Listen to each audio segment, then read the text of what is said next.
Alors, l'intitulé, donc, c'est Covid-19, qu'aurions-nous fait sans ARN messager? Et je voudrais vous dire que je dédie cette... attends, c'est où? C'est... Je sais pas, c'est là, voilà.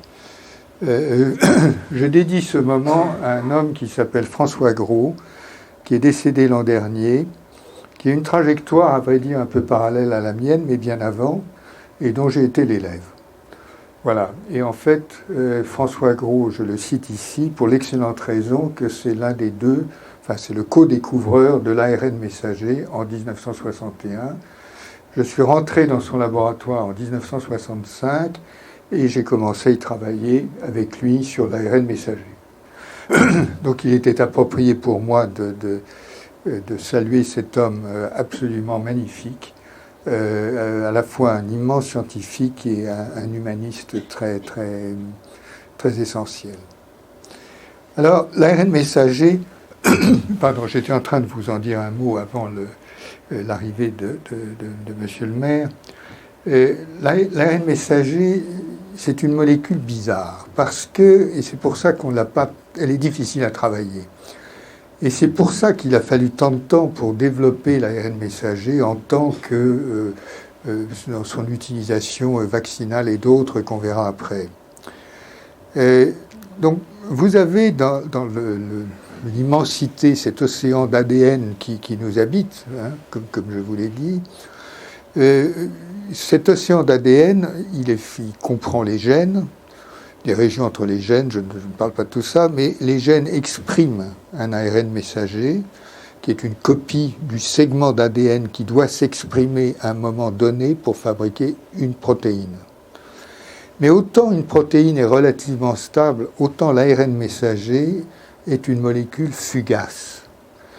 C'est d'ailleurs très remarquable on l'ait découverte essentiellement d'ailleurs par un effort intellectuel mené par l'équipe pasteurienne de François Jacob et d'ailleurs beaucoup Jacques Monod et François Gros, avec leur pendant américain et anglo-saxon Sidney Brenner et Jim Watson. Mais vraiment, l'importance de la réflexion pasteurienne et de l'expérimentation pasteurienne dans ce processus a été totalement essentielle.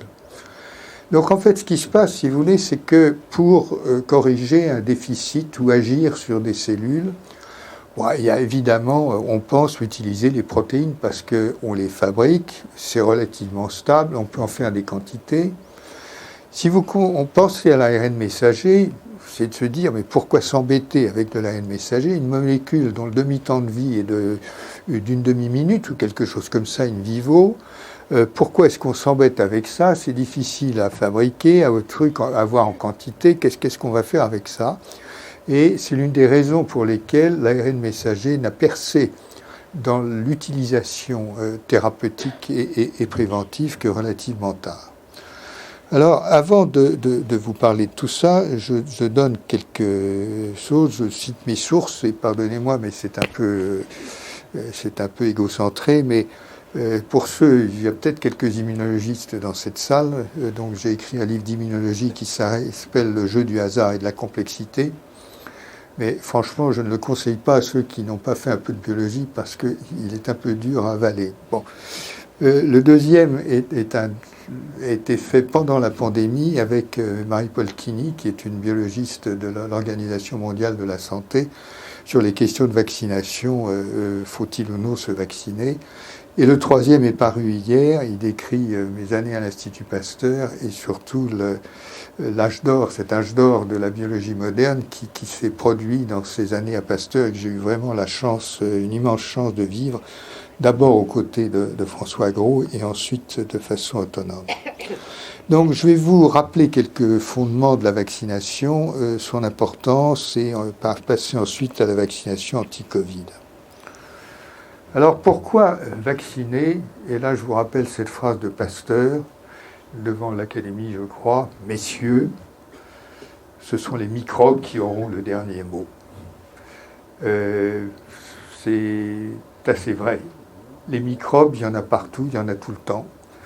Les maladies infectieuses, il y en a partout, il y en aura toujours, et il ne faut se faire aucune illusion, il y aura toujours des microbes et des pathogènes pour l'homme. Alors voilà quelques évolutions importantes. Évidemment, les maladies infectieuses, et c'est une banalité, ignorent les frontières. Et donc les vecteurs sont connus. Exemple, les oiseaux migrateurs. Bon, vous en avez un certain nombre qui font 6000 km tranquillement et qui transbahutent des virus comme le virus de la grippe et un certain nombre d'autres d'un bout à l'autre de la planète. Vous avez maintenant l'homme et les avions. On a des exemples de ça tout à fait documentés et remarquables en plusieurs instances. Ça a été d'ailleurs dans une première épidémie de SARS, où en fait le virus a commencé à se développer du côté de Singapour. Et 2 jours après, c'est Toronto qui, je crois, qui était infecté et qui... Donc, ça prend l'avion. Et donc, ça peut diffuser extraordinairement rapidement. Donc, ça ignore les frontières. Et c'est évidemment la raison pour laquelle l'Institut Pasteur, depuis le début, et Pasteur a été génial dans beaucoup de dimensions, mais dans sa vision prospective des maladies infectieuses, il a évidemment tout de suite vu que les maladies infectieuses étaient mondiales et il a engagé dès la fin du XIXe siècle une sorte de diaspora pasteurienne pour plusieurs raisons. D'abord, après la découverte du vaccin contre la rage, il fallait l'enseigner partout dans le monde. Et donc il y a des émissaires pasteuriens qui ont été partout dans le monde. Et donc ici, il y a une floraison d'Instituts Pasteur dans le monde. Il y en a eu aux États-Unis, en Inde, partout, en Russie, partout. Certains ont survécu et sont devenus des Instituts Pasteur aujourd'hui actifs et à part entière. Et puis il y avait une deuxième raison, c'est qu'à l'époque, les microbes, fallait aller les chercher là où ils étaient. Ils étaient surtout dans les régions tropicales et lointaines. Et c'est comme ça que Yersin, donc un pasteurien d'origine suisse d'ailleurs, un élève de Pasteur, a découvert le bacille de la peste à Hong Kong. Donc il a fait 3 mois de bateau pour arriver à Hong Kong et trouver le bacille de la peste. Donc cette dimension internationale est maintenant augmentée parce que les conditions d'émergence et de propagation ont évolué. Exemple, le développement des villes. Alors là, j'ai pris 2 photos dans mes clichés personnels. J'ai eu la chance d'aller en Chine très tôt, en 1975, et vous avez une photo de Pékin, juste avant la place Tiananmen. Il y avait 3 vélos sur l'avenue. Vous avez Pékin en 2015, et maintenant c'est encore un peu pire. Voilà ce que c'est devenu. La croissance chinoise, notamment, était absolument incroyable. Mais la croissance des villes a pour résultat que les animaux, ils s'infiltrent partout. Alors maintenant, on commence à trouver des ours en ville, des renards ici, etc.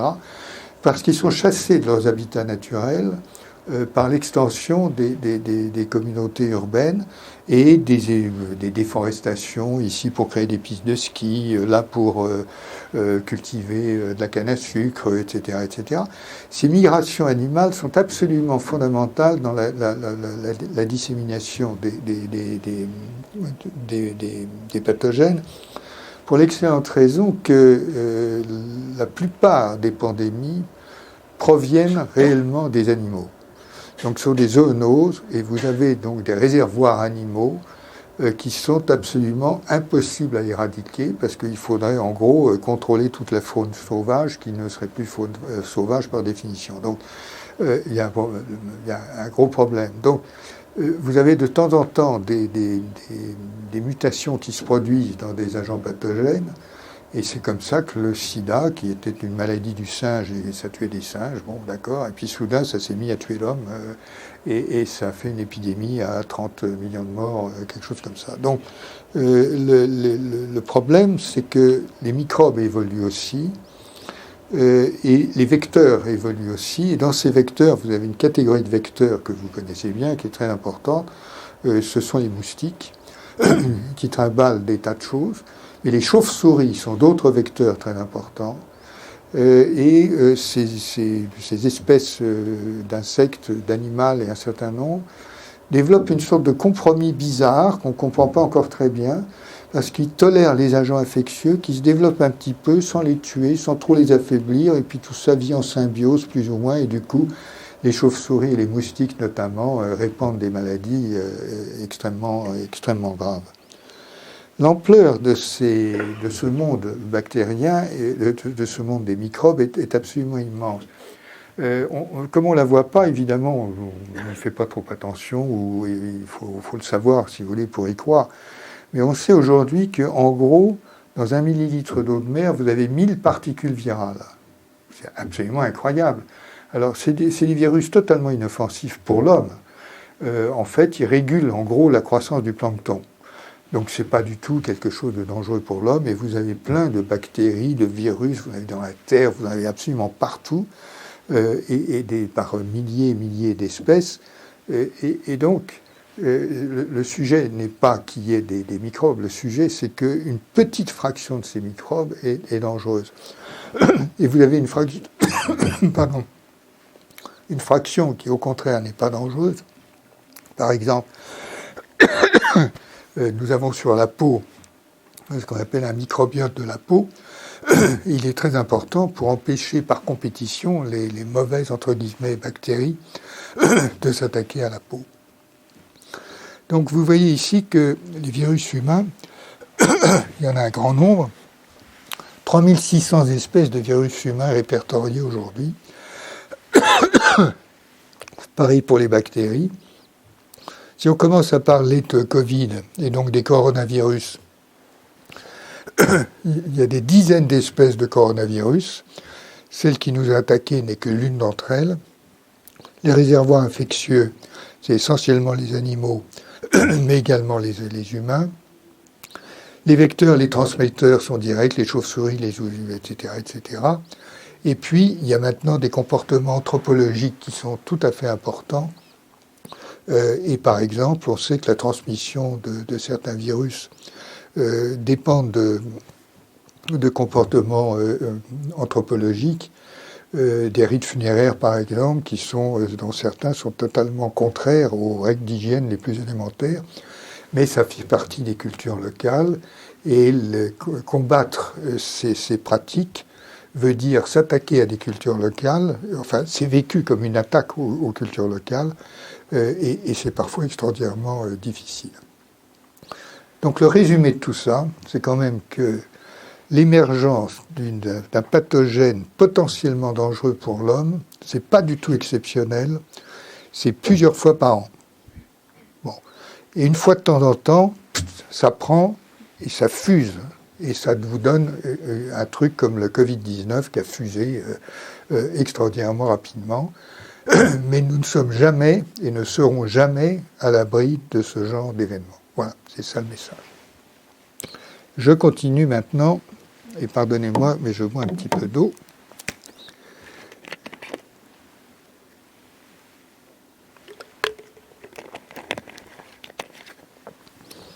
Alors, j'espère ne pas avoir à vous convaincre ou à convaincre tout le monde de l'importance de la vaccination, mais je vais quand même vous donner quelques chiffres.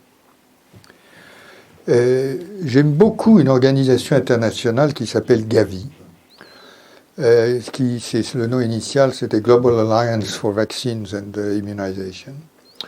C'est une sorte de co-construction entre la Fondation Gates, l'Organisation mondiale de la santé, l'UNICEF, etc., etc., plus des institutions académiques. Et comme directeur de Pasteur, j'ai eu la chance d'être pendant 2 ans dans le board de Gavi. Gavi vaccine, avec les vaccins classiques, la rougeole, le tétanos, enfin les vaccins qui chez nous sont complètement courants, si vous voulez.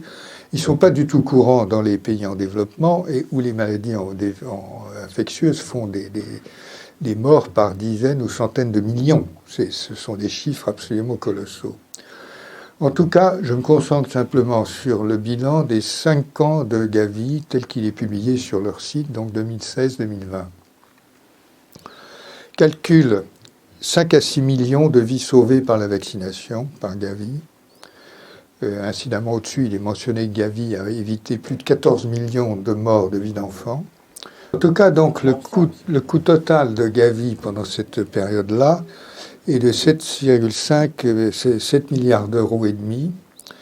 Et je sais que c'est une comparaison un peu inadéquate et odieuse, mais je rappelle quand même que la guerre d'Irak est estimée à 5 000 milliards de dollars et que l'Ukraine, les estimations sont très difficiles à obtenir, mais elles sont de l'ordre de 3 milliards d'euros par jour.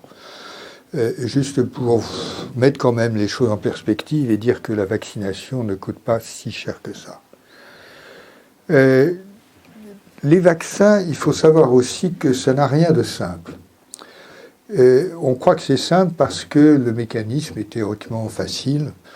En gros, on vous immunise, on injecte par exemple la protéine d'un virus, du coup on déclenche la synthèse d'anticorps contre ce virus, et puis le système immunitaire a l'excellente bonne volonté de s'en souvenir.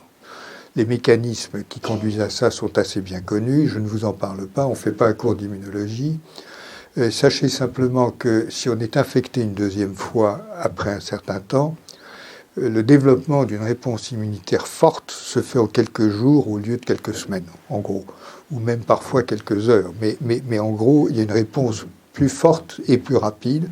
C'est le principe de la vaccination. Alors évidemment, c'est un principe simple, et la manière dont Louis Pasteur l'a découverte, d'ailleurs, relève à la fois du génie et d'un peu de chance. On pourra en discuter si vous voulez. Mais aujourd'hui, il faut voir que c'est complètement différent. Louis Pasteur, il faisait tout depuis la recherche jusqu'à l'essai clinique, en gros, lui-même. Aujourd'hui, c'est une chaîne très, très sophistiquée qui implique de la recherche, du développement clinique, du développement pharmaceutique, des contrôles de qualité, avec un rôle très important des autorités de santé qui contrôlent toutes les étapes du développement aux phases 1, 2, 3, 4. Je ne vais pas vous faire le détail de ça, sauf pour vous dire que ça implique au moins maintenant une bonne dizaine de métiers différents. Par exemple, le chercheur, il ne sait pas faire les contrôles de qualité qui opèrent dans l'industrie. Donc c'est vraiment une chaîne de métiers très, très, très différents qui se terminent par des mécanismes, par exemple des usines de fabrication qui sont hyper sophistiquées aujourd'hui. Exemple, ce sont des zones blanches dans lesquelles on n'entre pas pour changer une ampoule. En fait, le système est construit pour qu'on change l'ampoule de l'extérieur. On ne rentre plus dans la zone. Et donc, on atteint des niveaux de sophistication très, très importants. Incidemment, dans le même temps, on atteint des niveaux de judiciarisation aussi très importants, parce que lorsque un vaccin crée des problèmes, les actions de classe aux États-Unis et maintenant un peu en France développent des procès qui sont retentissants et qui mettent l'industrie à genoux. C'est un fait qui est important à connaître parce que ça explique certains comportements des industries pharmaceutiques. Ça explique aussi certains excès des coûts que je suis le premier à démontrer, mais on peut en parler si vous voulez. Il y a beaucoup à discuter dans tout ce que je vais dire. Les coûts, justement. Il faut que vous sachiez que la recherche, c'est une chose. À Pasteur, on fait de la recherche, mais en gros, on ne fait pas d'essais cliniques, par exemple.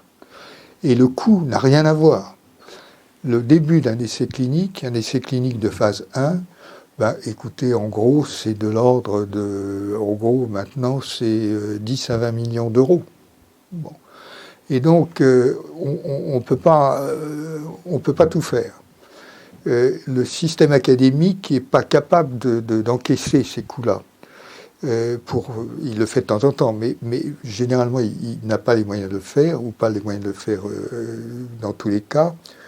Et dès que ça prend de l'ampleur, c'est-à-dire des essais cliniques à grande échelle, c'est-à-dire des milliers ou parfois des centaines de milliers de volontaires, on atteint des sommes astronomiques et des problèmes. Je vous donne un exemple rapidement, c'est celui d'un vaccin contre le sida. Il a fallu, l'essai a d'ailleurs été négatif malheureusement, et je crois qu'il y avait 150 000 volontaires dans 5 pays différents et ça coûtait entre 500 millions et 1 milliard d'euros. Voilà les ordres de grandeur. Donc ça coûte très cher. Et il y a beaucoup de questions à se poser et à poser sur ce problème des coûts. Mais les résultats, c'est quand même que nombre d'expérimentations souhaitables ne parviennent pas à la clinique. Hein, il faut être clair.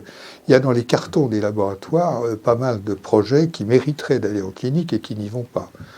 On pourra discuter de tout ça parce que c'est désastreux, notamment pour les pays en développement. Pourquoi ? Parce que les projets de médicaments pour les pays en développement sont peu rentables. Ils n'ont pas l'argent pour payer, quoi. Voilà. Donc c'est une affaire de marché. Et du coup, on tombe dans la problématique des maladies négligées, qui est que, voilà, qui va payer pour des développements qui ne vont pas rapporter bien cher. Donc, des maladies comme, je sais pas, la maladie de Chagas, qui est très répandue au Brésil, etc., on rame beaucoup pour, voilà. Et donc, vous avez beaucoup moins d'argent injecté dans ce genre de maladies que dans d'autres, alors qu'elles sont parfois tout aussi désastreuses. Donc voilà, il y a un problème d'argent, et ce problème d'argent est d'autant plus important que il a été observé, hein, et donc on voit les coûts qui augmentent, et donc encore une fois, je laisse de côté les raisons pour lesquelles ces coûts augmentent. Enfin, quand j'ai commencé à travailler un peu dans la vaccinologie, on comptait 500 millions pour développer un vaccin. Aujourd'hui, on compte plutôt 5 milliards. Donc, on n'en développe pas tous les jours et il en sort très très peu tous les jours.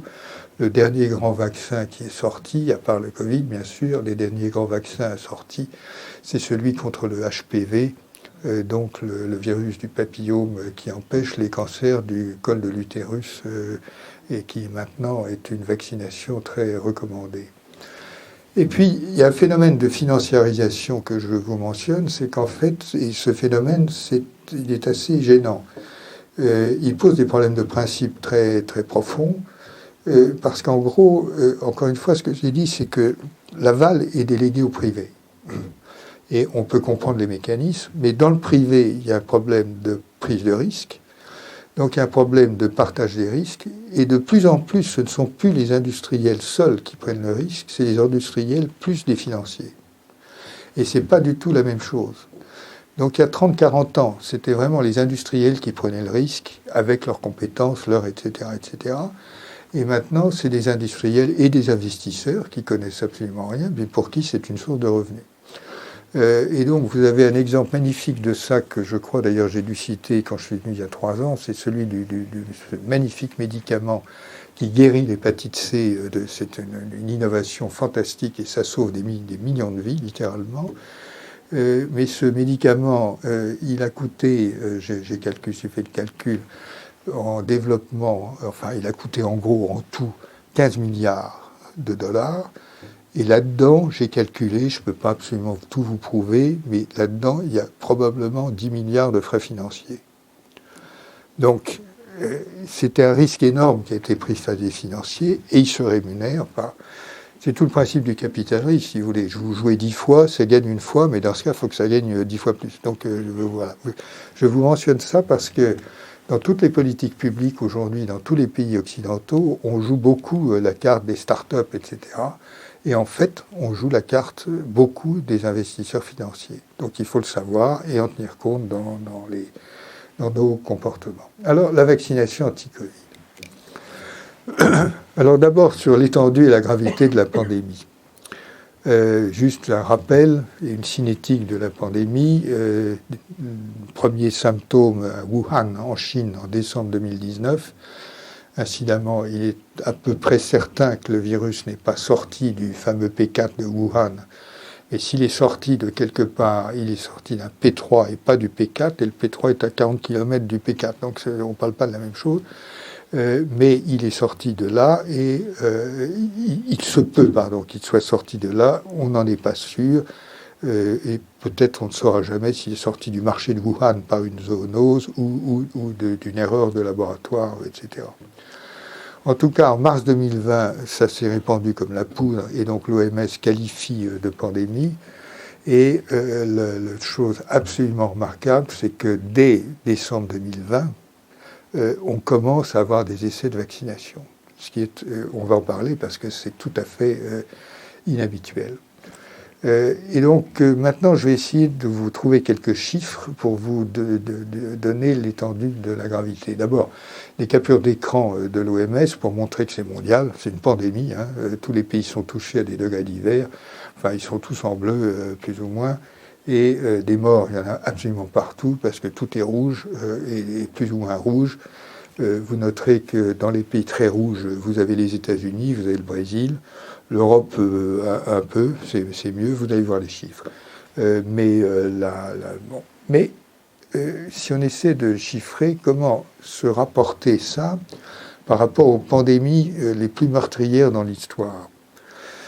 La plus meurtrière de toutes, mais vous imaginez bien qu'on n'a pas des données très très certaines là-dessus, c'est la peste noire. Et ensuite, vous avez eu, et je vais beaucoup me référer surtout à la grippe espagnole des années 1918-1919. Je vais vous donner les chiffres là-dessus. Mais avant ça, ce que je voudrais vous dire, c'est que même aujourd'hui, il est très difficile d'avoir des données précises. Pourquoi ? Parce que, d'abord, on est parti d'une maladie dont on ne connaissait pas vraiment tous les symptômes. Donc, si vous voulez, il y a des gens qui l'ont diagnostiqué comme Covid, mais il y en a d'autres qui ont dit que c'est une insuffisance respiratoire. Ça n'a pas été classé Covid. Bon, donc vous avez ce problème de classification. Ça s'est affiné dans le temps, mais au début, c'était quand même très, très incertain, bien entendu. C'était exactement le même problème au début du sida.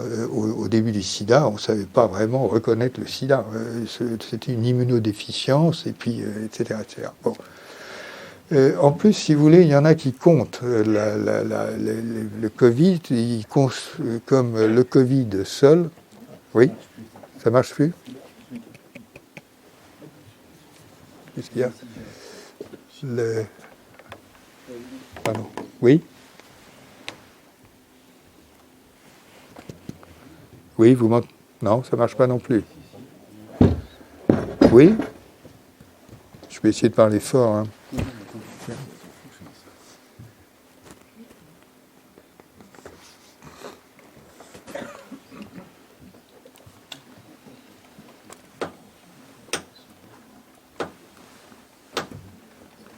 Pourquoi il ne marche pas l'autre là?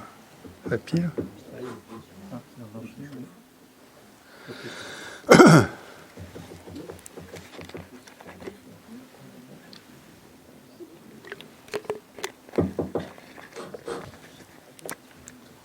Ça marche? Oui? Oui, très bien. Bon, parfait. L'autre raison, c'est que il y a des complications qui sont dues au Covid qui n'ont pas été classées comme Covid. Donc, est-ce qu'on est mort du Covid ou d'une complication du Covid? C'est encore une autre question. La troisième raison qu'on oublie souvent, c'est que pour avoir l'information, il faut une organisation. Il faut que les données médicales remontent. Et même en France, quand vous regardez les mécanismes par lesquels les données médicales remontent à un organisme central pour qu'on puisse les comptabiliser, ça prend du temps. Et vous aurez remarqué, si vous avez l'application Tous Anti-Covid, qu'il y a eu parfois des décrochages et des corrections. C'est lié à ce mécanisme, c'est que faire remonter de façon fiable les données du terrain, c'est pas totalement évident. Et puis vous avez évidemment ce problème très évident des sensibilités politiques, particulièrement sensibles en Chine. Je connais assez bien la Chine, pas très bien, mais un peu quand même, j'y ai été une quinzaine de fois, et je crois honnêtement qu'il est très difficile de savoir ce qui s'est passé exactement en Chine et d'avoir des chiffres tout à fait fiables. Alors ça explique que les chiffres que je vais vous donner sont assez incertains. Évidemment, il en a été de même pour mon point de comparaison qui est la grippe espagnole. En gros, on estime, et ça peut être à plus ou moins 20, même 30%, mais on estime en gros qu'il y a eu 500 millions de personnes infectées de la grippe espagnole. C'est 27% de la population mondiale qui, à l'époque, était de 1,9 milliard de personnes. Je vous signale, et c'est un facteur absolument essentiel, qu'on a vraiment un peu trop tendance à oublier qu'il y a un siècle, nous n'étions que 2 milliards. Bon, aujourd'hui on est 8 et on va vers 10. Et ça change radicalement un certain nombre de choses, notamment sur l'énergie, l'eau, le climat, etc. On peut en parler après. Mais ce facteur démographique est vraiment trop souvent sous-estimé. Mortalité, ça on est à peu près, enfin on l'estime entre 30 et 60, certains disent 100 millions de morts. Disons 45 millions de morts, donc en gros 10% des personnes infectées. La grippe espagnole, quand même, tout le monde est à peu près d'accord là-dessus, a fait 2 fois plus de morts que toute la Première Guerre mondiale. C'est fonction du statut social, j'y reviendrai. C'est fonction de l'âge. Là, c'est très différent du Covid, comme vous le verrez, parce que les 20-40 ans étaient très affectés. En France, ça fait 240 000 morts, soit 0,6% d'une population qui, à l'époque, était proche de 40 millions. Voilà, en gros, les chiffres.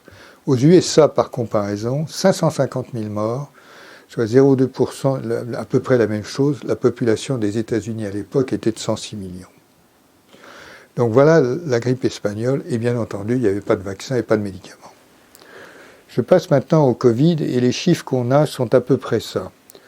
Personnes infectées, de l'ordre de 800 millions de personnes dans un monde qui est à peu près 8 milliards. Donc en gros 10%, j'arrondis les chiffres.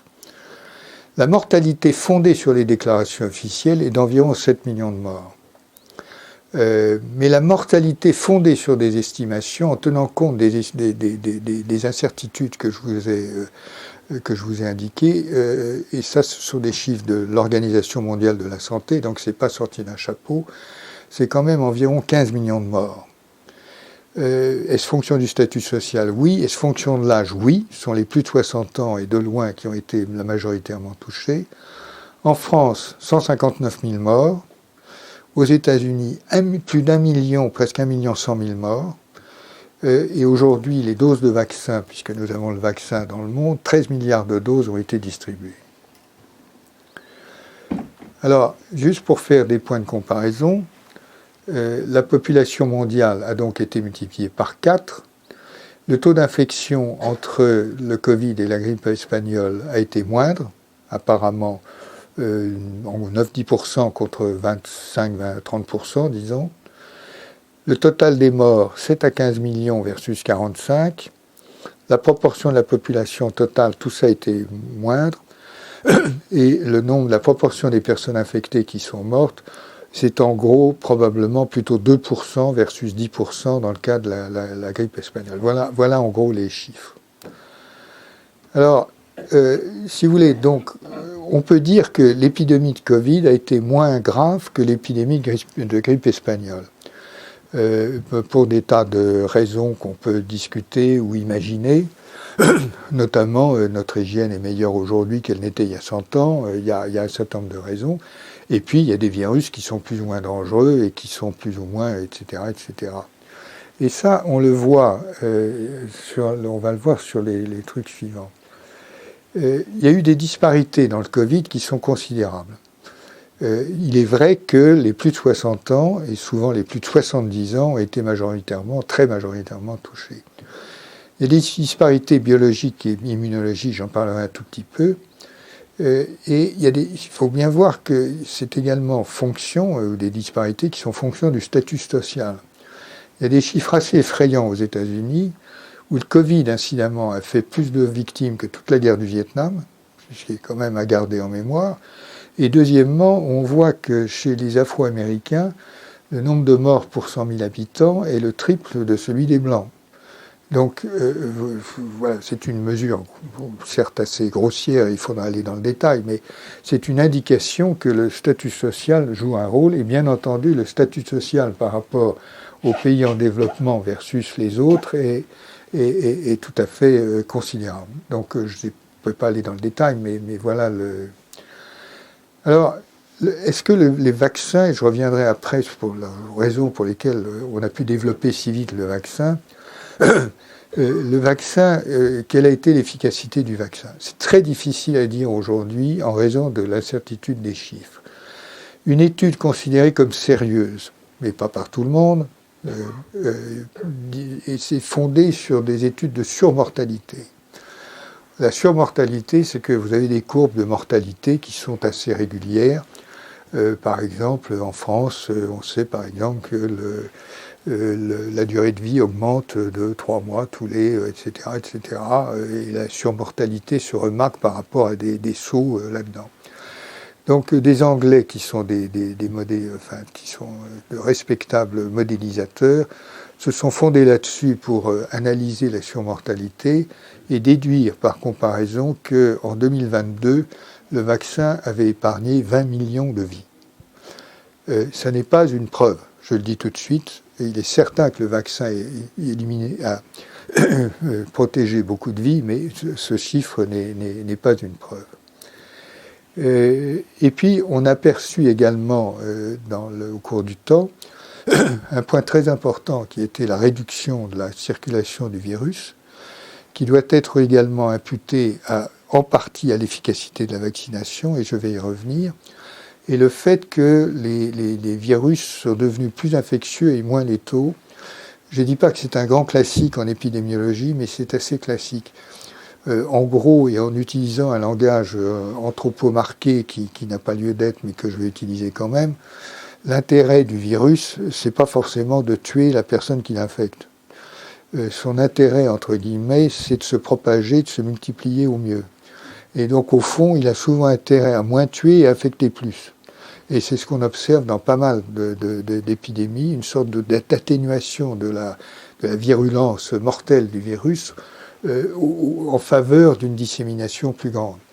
Ce qui rend d'autant plus important d'en contrôler la circulation. Voilà. Donc, maintenant, j'en arrive à cette question très importante. Comment se fait-il qu'on ait pu développer un vaccin en gros 1 an, 1 an et demi, et là-dessus, je voudrais passer un petit peu de temps et vous donner quelques commentaires. La première, c'est que, évidemment, la découverte de l'ARN messager, elle date d'il y a 60 ans. Donc vous pouvez dire 60 ans entre le moment où on découvre quelque chose et le moment où on l'applique, ça fait long. Eh bien non, c'est habituel. Et quand vous regardez les applications physiques, le GPS et tout ça provient de découvertes qui ont été faites il y a 50, 60, 80 ans.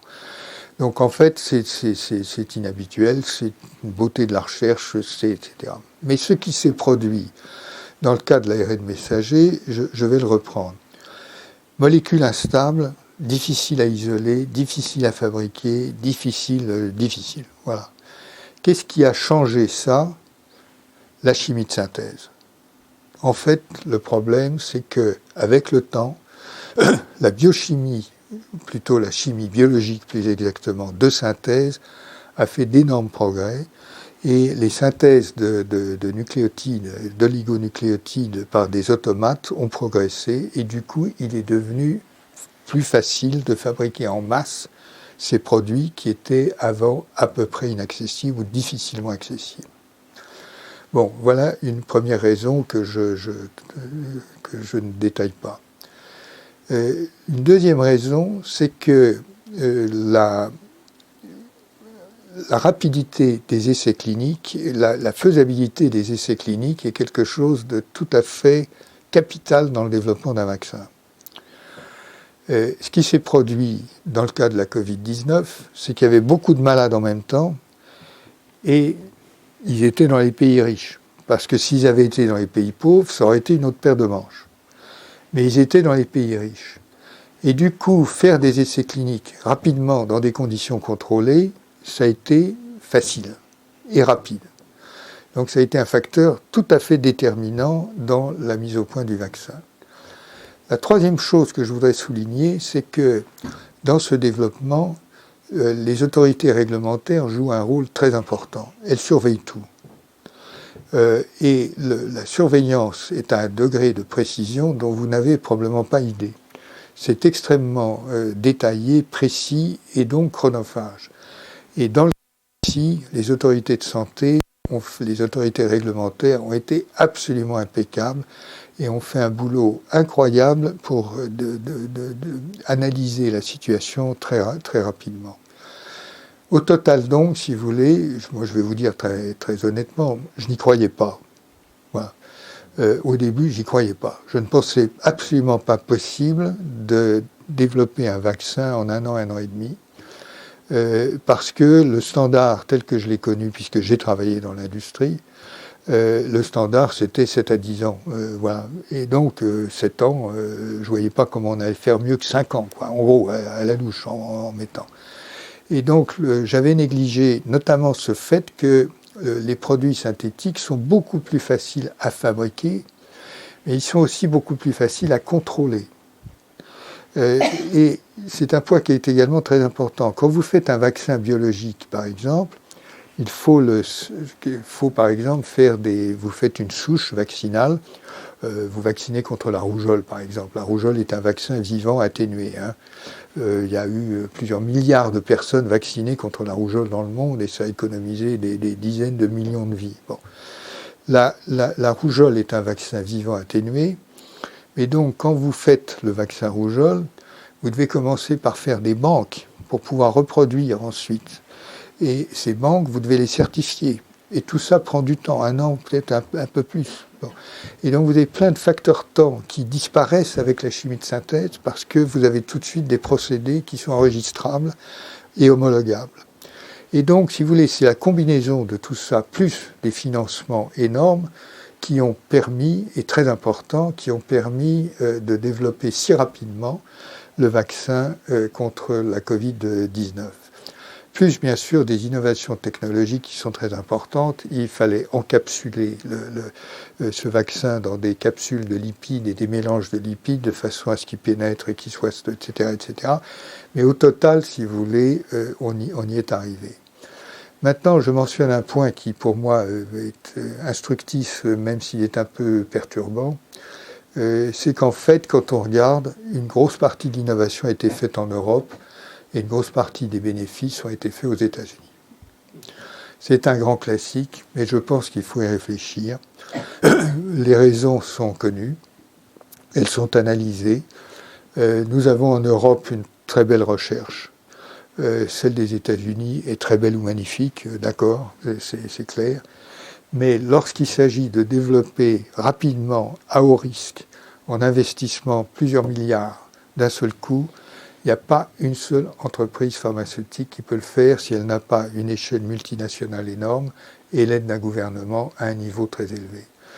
Donc la réponse à ça, c'est que si nous avions eu une construction européenne en état de marche à l'époque, nous aurions peut-être pu entrer en compétition avec les États-Unis, mais là, c'est clair, c'est les États-Unis qui ont décroché le truc. L'Allemagne s'est très bien débrouillée parce qu'une partie de l'innovation avait été faite en Allemagne et l'Allemagne a su financer des développements qui sont importants. Mais c'est vrai que le problème reste posé.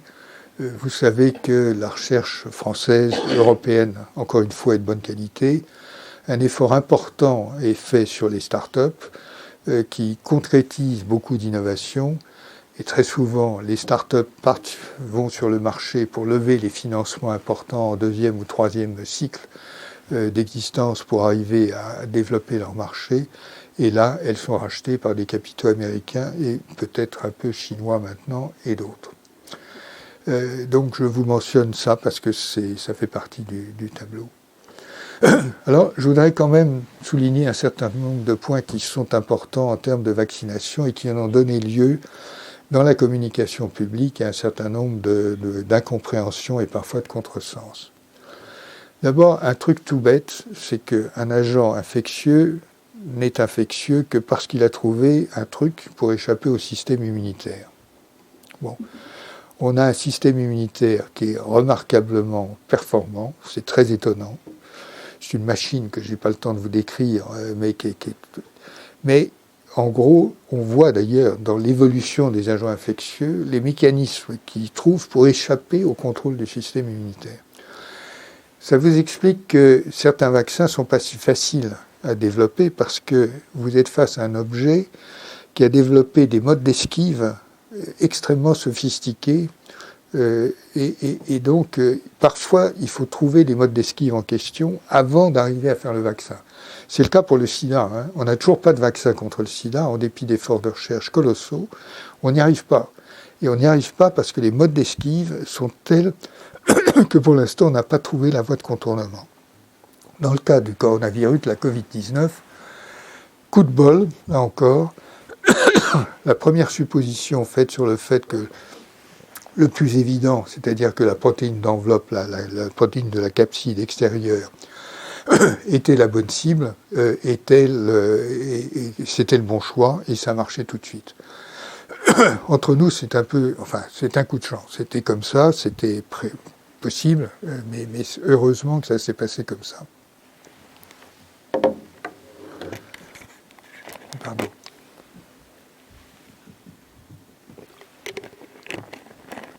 Alors le deuxième point,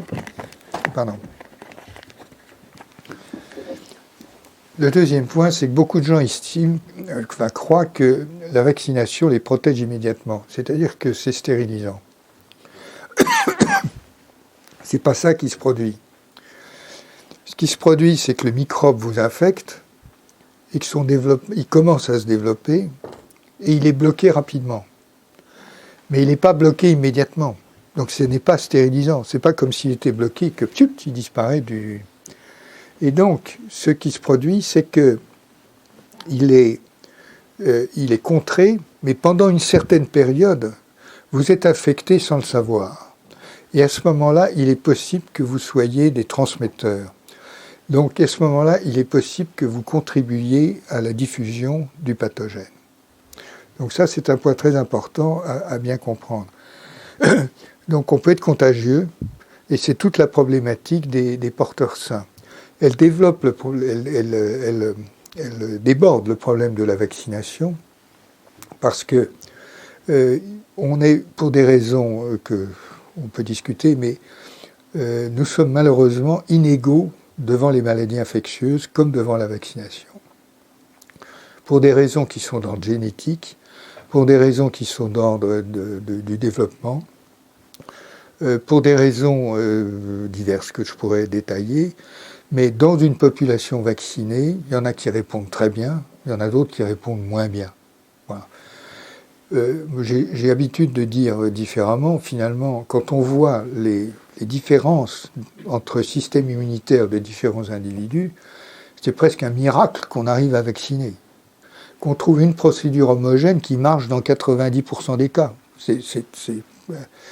Alors ça a été très bien documenté dans un certain nombre de cas, dont notamment dans le cas de la vaccination contre l'hépatite B. Et donc, de temps en temps, quand il faut pousser, il faut rappeler et donc pousser un peu la vaccination pour arriver chez un mauvais répondeur à obtenir une réponse qui est protectrice. Les effets indésirables sont graves, sont rares. C'était très suivi parfois ils sont graves, oui, c'est clair. Dans un cas sur 10 000, en gros, il y a des effets graves. C'est tout à fait. Ça a été très suivi dans le cas de la Covid-19, et je n'ai pas le temps de vous en parler. Mais il est vrai aussi, et là encore, le cas de l'hépatite B le montre, qu'il faut faire très attention aux problèmes de coïncidence. Dans le cas de l'hépatite B, Bernard Kouchner avait décidé en France de vacciner toute la population contre l'hépatite B très rapidement. Et du coup, évidemment, on peut dire que c'était évident d'emblée, mais il s'est produit des phénomènes de coïncidence, avec donc des développements de sclérose en plaques qui coïncidaient avec la vaccination. Et du coup, on a cru une relation causale, et je résume tout ça pour vous dire qu'après des études épidémiologiques extraordinairement poussées, faites dans plusieurs pays, de plusieurs manières, etc., la réponse est que non, il n'y a pas de relation causale entre la vaccination Et un dernier cas qui est une fake news absolument criminelle d'un nommé Walker, qui est en anglais, qui a fait courir le bruit qu'il y avait une relation entre la vaccination contre la rougeole et l'autisme. C'est faux, c'est archi faux, et ça fait un certain nombre de morts parce que le gouvernement britannique a suspendu l'obligation et la recommandation de vacciner, et ça n'a pas manqué. Quelques années plus tard, des foyers épidémiques se sont redéveloppés et quelques gamins en ont fait les frais. Alors, j'aborde ici un problème sensible, c'est que, bon, je sais bien qu'il y a des gens qui ne veulent pas se faire vacciner, et j'appelle ça la porteur de la problématique des passagers clandestins. Donc c'est un peu comme dans le métro, si vous voulez. Si vous avez un certain nombre de personnes qui ne payent pas, bon, ok, ça va. Si personne ne paye, ça coince. Bon, il y a un moment, il y a un effet de seuil, et il y a un problème de passagers clandestins. C'est un terme courant en économie, comme certains d'entre vous le sachent, et c'est un phénomène d'effet de seuil qui est très important à connaître. C'est lié quelque part à la problématique des porteurs sains. C'est-à-dire qu'il faut savoir que si on est porteur sain, on peut disséminer la maladie sans s'en rendre compte. Et donc il faut bien se rendre compte que se vacciner, c'est aussi protéger les autres. C'est donc un acte altruiste autant qu'un acte de protection pour soi-même. C'est une dimension qui est peut-être difficile à faire passer, mais c'est une dimension importante. Il faut voir l'importance de réduire la circulation du virus. C'est un point capital. Donc on nous a bassiné les oreilles à juste titre pendant toute l'épidémie sur le R0, le machin, le taux de propagation, etc., etc. C'est juste le fait que si vous avez un virus qui circule abondamment, vous êtes évidemment beaucoup plus susceptible de le choper, c'est tout. C'est aussi bête que ça. Donc vous êtes dans un problème de probabilité d'infection qui est réduit, et notoirement réduit par la vaccination. Et je mentionne à la fin de garder l'esprit critique, c'est une chose dont on risque de parler maintenant. Mais je voudrais dire qu'il y a des sortes de fausses vérités qui sont implantées. Je vous renvoie sur un point précis qui peut faire réfléchir, disons, ou contester certains, au site des Nations Unies sur la catastrophe de Fukushima. Combien de morts par suite de l'accident nucléaire? Entre 1 et 5. Combien de morts du tsunami? 13 000, 20 000, je ne sais pas exactement. Combien de morts du déplacement des gens à la suite de l'accident? 2000. Donc en fait, la plupart des morts de l'accident nucléaire proviennent du déplacement et des suicides de personnes âgées qui n'ont pas supporté d'être déplacées. Je mentionne ça, ça fait réfléchir. C'est une histoire, c'est compliqué, mais ça veut dire pour moi que si le périmètre d'évacuation avait été moins grand, on aurait probablement économisé des vies, avec un risque qui est à peser. Donc on est maintenant, si vous voulez, dans cette problématique extrêmement compliquée et absolument ingérable, d'une certaine manière, de l'évaluation du bénéfice-risque dans un certain nombre de situations avec les critères éthiques qui s'y attachent. Alors je vais aller maintenant très rapidement parce que je dépasse mon temps et donc je vais très rapidement sur juste un point. Vous rappelez que la première vaccination historique de Louis Pasteur était une vaccination thérapeutique. Quand il a vacciné le Joseph Meister contre la rage, le jeune gamin là, il était déjà infecté. Donc ce n'était pas une vaccination préventive. Et donc la vaccination thérapeutique, ça peut marcher. Et donc aujourd'hui, c'est quelque chose qui est en plein développement et que je vais très, très rapidement pour dire que ce qui se produit dans le domaine des cancers est aujourd'hui extrêmement important et satisfaisant. Quelque part pour les chercheurs en tout cas, c'est que on a fait des progrès dans les traitements de l'immunothérapie des cancers. On l'a fait dans deux directions. Dans le développement des anticorps monoclonaux qui sont un pur produit de l'immunologie, je passe, avec maintenant des combinaisons d'anticorps monoclonaux qui soignent, qui ont des résultats vraiment très probants dans toute une série de cancers. Je passe là-dessus, on pourra en parler si vous voulez. Et l'autre approche qui, elle, est moins maîtrisée, c'est celle des cellules autologues qui sont modifiées et réinjectées, qui est très prometteuse également, qui reste coûteuse et qui est pour l'instant moins développée, mais qui reste très prometteuse. Et la troisième, celle qui développe, c'est celle qui utilise maintenant l'ARN messager, parce que ce qui s'est produit avec la vaccination contre l'ARN messager, c'est que le succès, appelé le succès, Et l'industrie est complètement désinhibée par rapport au financement de recherche et de développement dans le cadre de l'ARN messager. Et il y a maintenant des efforts de recherche absolument colossaux qui sont engagés dans presque tous les pays, dans toutes les grandes firmes pharmaceutiques. Avec en soutien, bien entendu, ce que j'ai déjà dit, c'est-à-dire la chimie de synthèse, l'informatique, il y a beaucoup d'éléments prometteurs maintenant. Et donc là encore, si vous voulez, une fois de plus, l'idée n'est plus d'injecter la protéine avec les difficultés qu'on peut avoir à la faire et à la contrôler, mais des ARN messagers de synthèse qui vont délivrer les messages convenus et faire en sorte que l'organisme...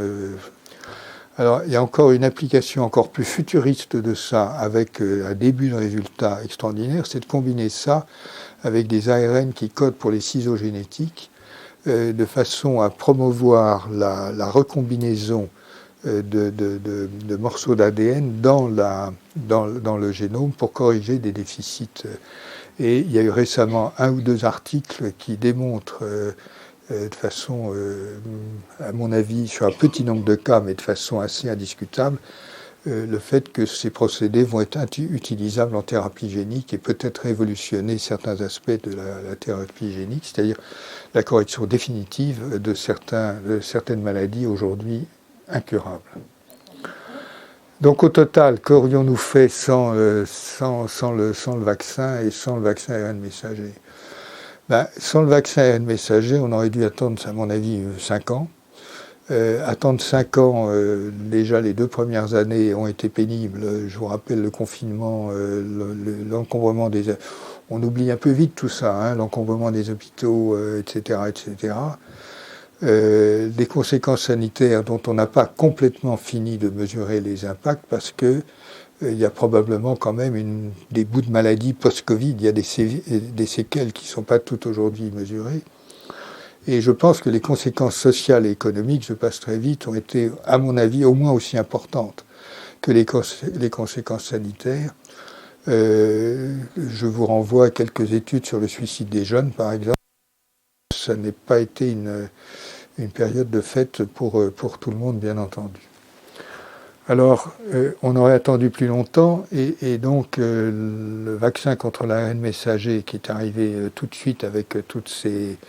si rapidement, nous a quand même épargné, je pense, énormément de problèmes. Ce n'est pas la fin du vaccin contre le Covid, incidemment, pour une des raisons, à savoir qu'il n'a pas une mémoire formidable, ce vaccin. C'est pour ça qu'on est forcé de faire des rappels assez fréquents, surtout chez les personnes âgées. Ce vaccin, les vaccins ont des mémoires induisent des mémoires très différentes. Il y en a qui induisent la mémoire pour quasiment toute la vie, et il y en a d'autres qui induisent la mémoire pour 6 mois, 1 an, 2 ans. On ne sait pas encore exactement pourquoi, c'est un sujet de recherche fondamentale, mais on ne sait pas exactement pourquoi. Et donc il y aura certainement d'autres suites pour améliorer ce vaccin. Il continue, il faut vous dire quand même qu'il continue à faire des morts, hein, le vaccin. Aujourd'hui, il fait quand même, si on suit le rythme actuel... Ah, ça tombe bien. Oui. Oui. Il continue à faire des morts, le Covid-19. Aujourd'hui, c'est de l'ordre de 2 fois plus de morts par an que tous les accidents de la route. Donc on ne peut pas dire que l'épidémie est complètement derrière nous, et respecter les gestes barrières, comme on le voit de moins en moins dans le métro parisien, reste, à mon avis, une pratique intéressante à considérer. Voilà. Donc, si vous voulez, moi je dis, je termine là-dessus, ne tirons pas sur le pianiste. Moi, je me prends pour un honnête citoyen et un spécialiste qui a un peu de connaissance des choses, même si je ne sais pas tout. En mon âme et conscience, j'estime qu'en France, la pandémie a été bien gérée. Voilà. Il fallait piloter à vue, c'était très difficile. On ne savait rien au début, c'était vraiment compliqué. Il y a eu évidemment des erreurs sur les masques, par exemple, mais ensuite, le pilotage de l'épidémie a été plutôt bien fait. Et notre pays s'en est mieux tiré que beaucoup d'autres, y compris les États-Unis, et de très loin. Maintenant, il y a beaucoup de choses à réfléchir. et notamment, j'en cite deux. Je pense que les leçons que nous avons à tirer sur les systèmes démocratiques sont à réfléchir dans beaucoup de directions, à la fois parce que c'est un domaine régalien dans lequel l'État a le droit d'interdire des choses, ce qui est rare et ce qui pose problème. Et donc on a été bien conscient, donc il y a eu des états d'urgence, etc. Ils sont levés maintenant, mais ça existait. Deuxièmement, la comparaison avec les régimes autoritaires est très intéressante et importante à faire, mais elle est très difficile parce qu'on n'a pas vraiment les chiffres. Et si on croyait les chiffres chinois, on dirait que la meilleure stratégie était celle de la Chine et d'enfermer tout le monde pendant 3 ans. Donc il faut vraiment bien réfléchir à tout cela. Et enfin, je termine là-dessus, et c'est important, je pense qu'il est important de voir la question du partage entre les pays riches et les pays pauvres, qui s'est faite avec un retard, comment dire, presque inéluctable entre les pays riches et les pays pauvres. L'opération COVAX des Nations Unies a mis du temps à s'installer, mais c'est un problème de partage qui est, à mon avis, exemplaire de ce qu'on va vivre dans le domaine du climat, parce que c'est finalement exactement le même problème. C'est un problème mondial. Les pays riches vont s'instrumenter de façon à mieux régler le problème plus tôt, mais s'ils ne partagent pas avec les pays pauvres, ça finira par leur retomber dessus exactement de la même manière. Voilà, je vous remercie de votre attention.